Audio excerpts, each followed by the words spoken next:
Project Nigeria. Good evening, viewers. We are here once again to analyze the situation concerning the Nigerian project. This program is all about sensitizing people on so many parameters in terms of governance, politics, community development, education, and so on. Coming on the program tonight is a youth, which we are going to be analyzing together various aspects on which youth should go in the political atmosphere of the country. He's also a politician and an economic expert. Join me as I welcome Mr. Obawolu Isaac from Akoko North East constituency of Ondo State. Thank you.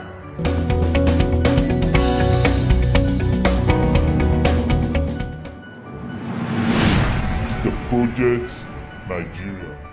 You are welcome to the program once again, Mr. Obawolu. Thank you very much for having me in the show this evening. To set the ball rolling, the youth inclusion in politics has been our topic for a while now. And in that discussion, as a youth and as a politician, what is the Nigeria of your dream? Well, if you look at the Nigeria political settings, you will understand that the people that have been ruling us over the years are the people that we have during our independence. And if we are to go by them alone, we may not be able to train the people that will take over power from them. What I'm saying is this: people that have been ruling us for years, we have 70, 80, 90s, and they are still in power since 1960s. And they used to say this, that youth are the leaders of tomorrow. And if we are not giving them the opportunity, if we are not bringing them in, if we are not allowing them to participate in the political arenas, we'll be having problem at the end of the day. We'll be handing over power later, because either you like it or not, these people will go. You will be handing power to an inexperienced people. So as the youth, what could be the experience factor that you could say can spur the youth to lead the country? Of course, we need to start from somewhere. The first thing is giving us opportunity. Opportunity is the number one thing. If we are not giving us opportunity, there is no way we can stand up one day and take over the leadership of this country. So, opportunity must be given to us. Then secondly, let me quickly say this, Mr. Kazeem. See, the way some people have configured the political settings of this country is chasing our youth away from even attempting to contest or to participate in the politics. For example, what is that configuration? The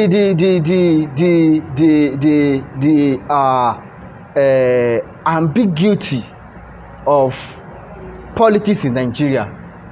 Talking about the money, talking about the popularity. Like I was telling someone that day, that when the government signing not too young to rule, I was telling someone that statement is not actually not too young to rule. It was actually not too young to compete. Not too young to compete with the people that have the economic power.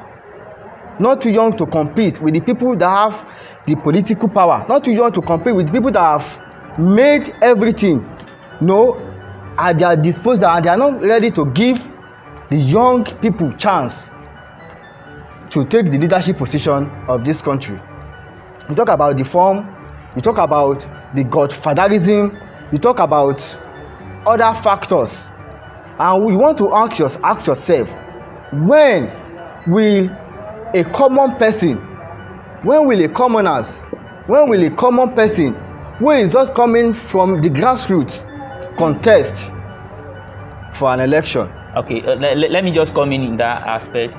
The commoners, you are advocating for the commoners to also have the powers, the capacity, economically, willfully to join, to compete in the political race of the nation. So how do we change the status quo? Because the people in power currently are the people you think should make the law, or should make the enabling environment for that. So how do you intend to see such happen, or what strategy can be put in place? Well, it is a long time dream that one day youth will take over the leadership of this country. But let me tell you something. If you are dreaming, you have to wake up. It is when you wake up that you will be able to take an action. You cannot be sleeping and realize your dream. You cannot be on the bed and realize your dream. We have to start from somewhere. So what are the actions? Firstly, we have to change our mind. We have to change our mindset from money politics. Money politics is number one thing that is affecting the political settings of the country. We believe that who have the financial strength alone is the one worthy to assume a political office. It shouldn't be like that. It's a wrong idea, and that is why we are retrogressing. That is why we are moving backward. Let me tell you something. A political leader is a servant.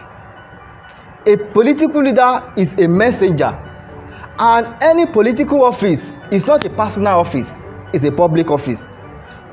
And because all of us cannot assume that office at the same time, we have to appoint someone that will represent us in that office. In appointing a commoner to, who does not have the economic power, how will you do? Because we can't still erase money from politics in the society today. So how do you see that happening? I can explain a political leader as a laborer. If you have a farm and I want to come to your farm to work, and you are the one to pay me, immediately I start bribing you, giving you money to work in your farm. A suspicious should be rising. You should be suspecting me that I have something to steal from your farm. You should pay me to work for you. So giving someone who have the economic capacity to rule is not because the person have the economic power, is but because the person is buying that vote, is buying that office. When I give you the money to vote me, definitely I'm buying the office that is meant for everybody. So if I did not perform, if I didn't do well, there is no way you can hold me responsible for my maladministration or for the lack of effective and efficient governance. The economic atmosphere is not viable enough for people to just say or to look away from money politics, vote buying, stomach infrastructure in election period. So as a youth or as a commoner now, what can you just suggest to a commoner out there now as a strategy to really fight the issue of vote buying, even apart from legislation towards that? What can be the strategy? I made mention of something the other time. I'm talking about mental, or let me say mindset. So who is to change the mindset? That is why we are here, to sensitize our people. And we have been moving from one place to another, telling our youth that our future, the futures of this generation and the future of the upcoming generation is very important. Okay. There was a time in this country that we have enough, and someone came out and said, you see, Nigeria, we have money, but we don't know how to spend it. Then they don't have plan for us. All those things they get. But then that was a youth. All those things they got from free. All those things they have for free then are now too exorbitant. We can no longer afford them again because they fail to plan for us. But that was a youth. Yes. So I think if I know where you are coming from, as at that time, the person who made that statement was a youth. Of course. So don't you see that as maybe lack of inexperience? It was the or same, lack of experience rather. It was the same set of people that said that made that statement are still the one ruling us now. That is what I'm saying. They are still the one in power. Because of their failure to plan for this generation. That is why we are where we are today, and they are not even ready to pave a way for us to take over their affairs so that we can have plan for the next generation. What is the advantage a youth, let me say, popularly have or mostly have over an aged person or an adult who should be in a position in this country? What is that advantage they have? Because when you look at an adult, at least so far somebody is in his 60s, 70s and is still very much agile with the experience, with so many things. We have seen so many people in those age brackets, and yet they are doing well. They are leading organizations, they are leading, non-governmental organizations, and yes, things are still going on well while they are alive. So what is that advantage the youth have over them that will make us say, okay, let's allow the youth to rule and let all the old, politicians, old cargos, let them back up? We are not saying that the old cargos should back up. We are not saying that these old cargos should not longer be in the political arena. Okay. But what we are saying is that we need them, definitely. Okay. We cannot do it alone. But what I'm saying is that they should give us an opportunity. The way they configure the political system of this country make us not to have an advantage or not to have opportunity to rule. Okay. Talking about the money, talking about the issue of God federalism, an adult can do what? Can give advice. An adult can tell us his experience, but he will not be as agile as a youth. And let me tell you, generation to generation, knowledge increase. The way we are thinking now is different from the way we were thinking in the 60s. Thank you. Because of my time, as a youth now, I think I learned of your ambition as a youth to also be part of the race in the coming election and in the political atmosphere. Can you just tell us what your ambition is?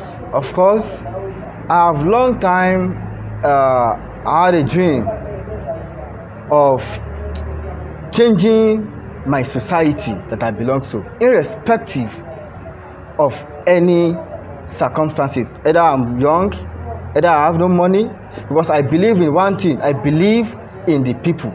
I believe that any political office, a leadership, any leader, any public office is not the office is not the private office, it is the public office. It is the office of the people, and it is the duty of the people to choose a good representation, a good representative. So I have received many calls agitating here and there of people are looking for a youth that will represent their interest.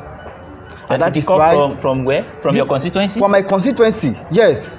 From my constituency, we are tired of having a kind of leader that thought that the office is holding is a private office. I want to carry my people along. I want to make my people believe that a good representation is still very much visible. Do you belong to any political party? Of course, I belong to a political party. I'm an APC member, and I'm running under an umbrella of APC. Well, as a member of the All Progressive Congress, Okay. There has been calls now that from various quarters that the party has failed. So don't you see that as an hindrance for your ambition too? There is nothing like the party have failed.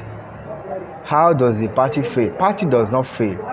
It is the people that fail. That is why I said we need to change the mindset of the people. Party have not failed. We have people that are doing well in the party. Though we may have some little challenges about the economic and all that. But let me tell you, the party are doing everything possible at their own disposal to make sure that this country moves forward. So do you see your party, coming out in flying colors in the next general election? If I'm not seeing my party coming out in the flying color, I will not be contesting under the party. Are you saying that I'm coming out to contest, to be a loser? It's not possible. No.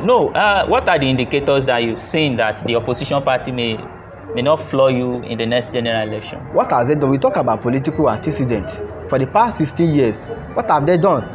We are where we are today because of their failure. Even apart from the People's Democratic Party as the main opposition, we still have parties that are coming together as being the third force.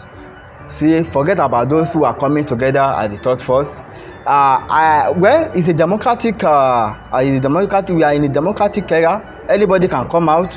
Okay. But I said antecedent will speak for us. So let's wait and see. Let's see what will happen. So what are your agendas? My agendas is to make sure that I give my people a very good representative. I want to make sure that they feel the impact of the government for the very first time in their life. I will make sure that during my own time, consultation will be going on. I will gather the interests of the people. It's just a constituency, Akoko Northeast, and we have about 13 to 14 wards. Each ward will be having either is a monthly basis meeting or every 2 months we'll be having a meeting. We will be gathering their needs, what they need. We will know their interests because I am going there to represent their interests. I cannot be in Akure. I know their interests. We will be having either a monthly meeting or every 2 months to know their needs. So I can communicate that to the state level. Thank you for your time, Mr. Obawolu Isaac. Thank you very much. I hope to still have you once again in our next program. To be my player. All right. Thank you very much. Thank you. The Project Nigeria. Thank you for joining me on the program tonight.